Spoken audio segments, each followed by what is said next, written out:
Le fentanyl, ce nom, on l'entend partout, surtout dans les gros titres, n'est-ce pas? Mais ce n'est qu'une facette de l'histoire. Aujourd'hui, on va mettre les manchettes de côté un instant, on va s'intéresser à son autre visage, celui d'un outil médical absolument crucial au cœur des soins intensifs. Alors, mettons-nous en situation. Une urgence vitale, une chirurgie, une intubation, chaque seconde est critique. La question, c'est comment est-ce que les équipes médicales font pour gérer une douleur vraiment extrême, et ce de manière quasi instantanée? Eh bien, la réponse se trouve dans des outils pharmacologiques d'une précision redoutable.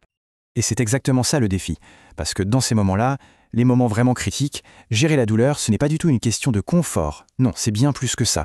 C'est une condition sine qua non pour stabiliser le patient et même pour sa survie. Il faut bien comprendre qu'une douleur insupportable, ce n'est pas juste une sensation désagréable. C'est un vrai facteur de déstabilisation pour tout l'organisme. Pensez-y, la pression artérielle qui grimpe en flèche, le cœur qui s'emballe. En un mot, la situation peut très vite devenir chaotique, incontrôlable. Donc, maîtriser cette douleur, c'est en fait reprendre le contrôle. C'est reprendre la main sur une variable absolument vitale. Bon, alors, quel est cet outil? L'un des plus efficaces pour répondre à ce besoin, c'est justement le fentanyl. Mais qu'est-ce que c'est exactement? D'un point de vue purement clinique, comment ça se définit? Alors, sa carte d'identité, si on veut être très clair, c'est un analgésique opioïde synthétique. Analgésique, ça veut dire contre la douleur. Synthétique parce qu'il est entièrement créé en laboratoire. Et le mot important, c'est opioïde. Ça signifie qu'il agit sur les mêmes récepteurs dans le cerveau que la morphine, par exemple. Mais attention, avec des propriétés qui lui sont bien propres.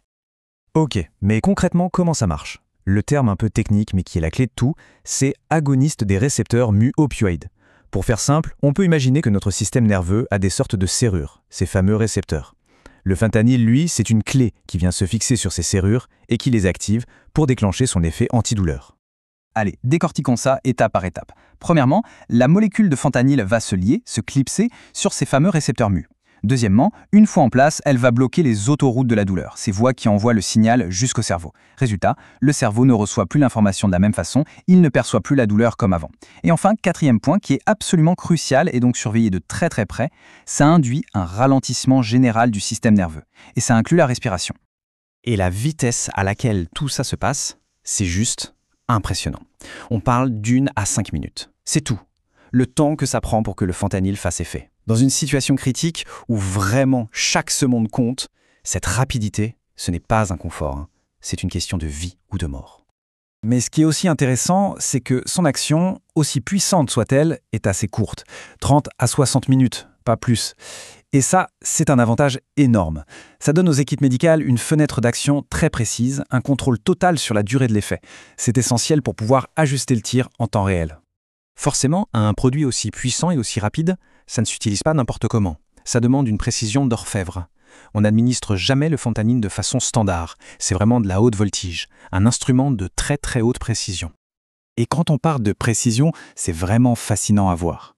La dose n'est jamais la même, elle est taillée sur mesure. Par exemple, pour une intubation, on va être sur des doses de 1 à 3 microgrammes par kilo. Mais pour une sédation plus légère, on peut descendre à 0,5, voire moins. Chaque situation a sa propre posologie, tout est calculé au microgramme près en fonction de l'objectif. Mais ça va même encore plus loin que ça. Prenons le cas d'un patient avec un IMC élevé, supérieur à 30. Eh bien pour calculer la dose, on ne va pas se baser sur son poids total. Non, on va utiliser ce qu'on appelle le poids maigre. Et la raison est simple, c'est pour éviter tout risque de surdosage et s'assurer que la dose est parfaitement calibrée sur la masse corporelle qui va réellement métaboliser le produit.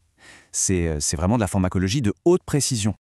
Bon, on l'a dit, c'est un outil extrêmement puissant. Qui dit puissance, dit forcément un filet de sécurité en béton armé. L'administration de fentanyl ne se fait jamais sans une surveillance constante, une vigilance de tous les instants. Et attention, quand on dit surveillance, on ne parle pas de jeter un œil de temps en temps. Non, non, c'est un véritable cockpit d'avion. Le rythme cardiaque, la pression, la saturation en oxygène, le niveau de conscience, la respiration, absolument tout est monitoré en continu. Le but, ce n'est pas de réagir à un problème, le but c'est de l'anticiper, de voir la moindre petite déviation arriver bien avant qu'elle ne devienne une complication. Évidemment, comme tout médicament puissant, il y a des effets secondaires potentiels. Les équipes les connaissent par cœur. Dépression respiratoire, bradycardie, c'est-à-dire un cœur qui bat plus lentement, hypotension. Mais le point absolument essentiel, c'est que ces risques sont connus, attendus et anticipés. Il y a des protocoles clairs, nets et précis pour les contrer immédiatement s'ils apparaissent. Alors, il y a une autre facette qui est super intéressante. En soins intensifs, un patient ne reçoit quasiment jamais un seul médicament à la fois. C'est souvent un cocktail complexe. Et dans ce cocktail, le fentanyl doit savoir jouer en équipe. Il doit être un bon coéquipier. Et ce qui est assez bluffant, en fait, c'est de voir à quel point c'est un excellent coéquipier. La liste des produits avec lesquels il ne faut surtout pas le mélanger, elle est toute petite. Qu'est-ce que ça veut dire concrètement? Ça veut dire qu'il peut être utilisé avec une très grande sécurité, même quand le patient reçoit déjà plein d'autres médicaments d'urgence. Et la preuve, la voilà. La liste des médicaments compatibles, elle, est immense. Qu'on parle de médicaments pour le cœur comme l'épinéphrine ou la dopamine, de sédatifs comme le propofol, d'antibiotiques, le fentanyl s'intègre sans aucun problème dans ces schémas thérapeutiques ultra complexes.